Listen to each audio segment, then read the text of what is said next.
last question for those out there that may be interested in the women's wrestling. We had 2 of the 3 female women's coaches here at the convention, the Leadership Academy.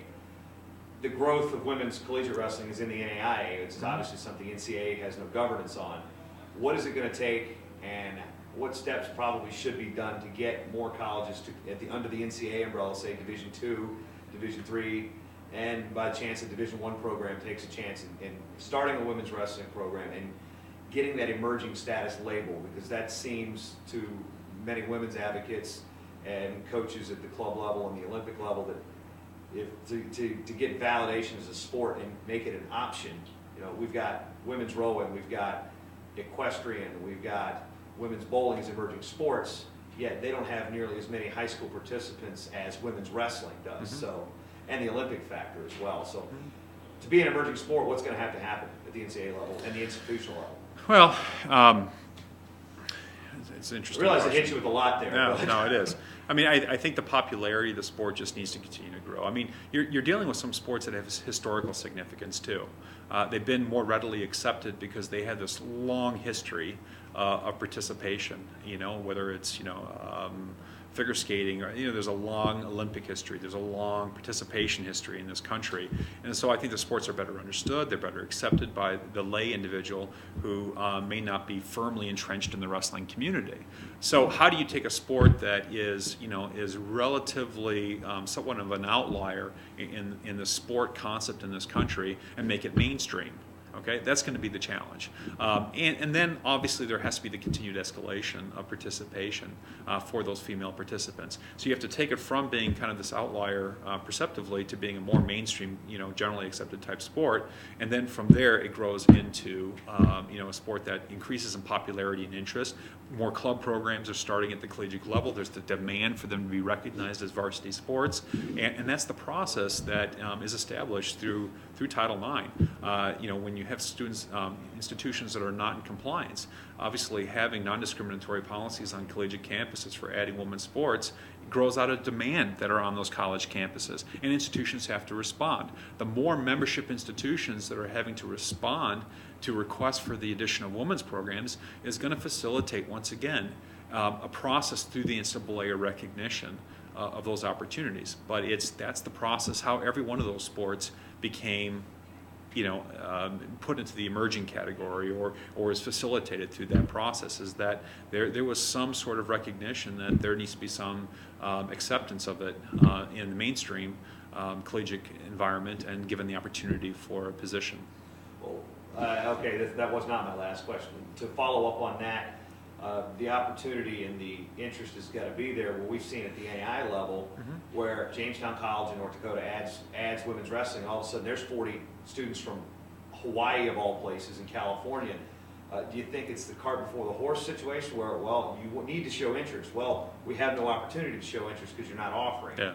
I think a lot of the women's groups say if you build it, they will come. Yet with women's wrestling, it doesn't seem at the NCAA level that has been an option. So. Yeah. More of a comment than a question. Yeah, it is. I mean, but then again, let's take a look at it on college campuses today. That same thing applies to. There's a lot of institutions that don't offer tennis. There's a lot of institutions that don't offer women's lacrosse. There's a lot of institutions that don't offer women's swimming. There's a lot of different types of sports that you could apply that same methodology to. What sport needs to be added to increase participation? And where do those participation? Where is that participation drawn from? One of the, if you look at, sports that are, under the first prong, which is substantial proportionality under Title IX. You have the second prong, which is, program of history expansion for the underrepresented sex, and the third prong is substantially meeting the interests of the underrepresented sex.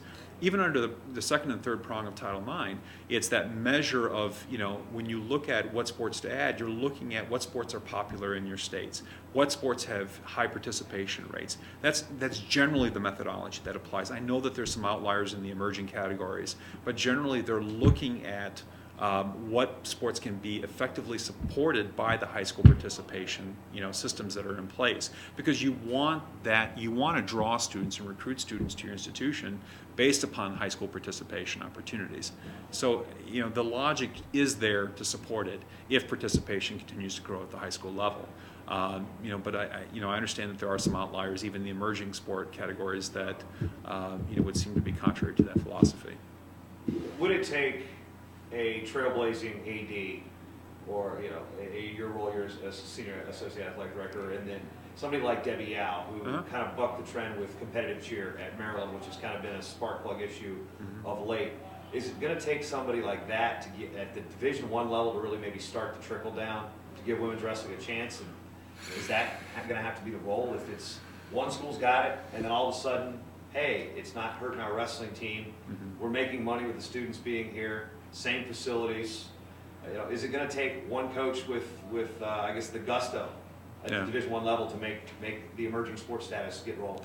Well, you never know what starts the avalanche. You look through history on a lot of different issues. It sometimes just takes a drop of water, and then something completely changes. And I think it's going to be interesting to monitor if that has the opportunity to be successful in a very broad base, from a very broad base standpoint, and from a very broad base appeal. It's going to take, if you look at softball, intercollegiate softball, softball being in the Olympics, and having very high profile athletes that were very successful and highly visible, increased the profile of the sport of softball. I think, you look at the NBA, you look at Magic Johnson and Larry Bird. I mean, basketball was around, and there was a lot of other great athletes before those two individuals, but they define that competition, that rivalry defined the NBA for many years.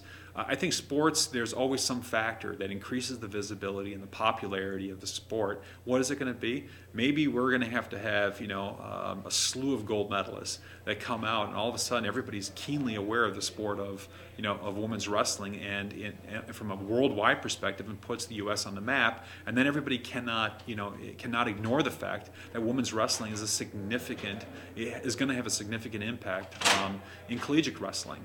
So what is that factor going to be? Don't know. Is it one person? It's not one person. I think it's a series of different things that have to occur, but there's always potential.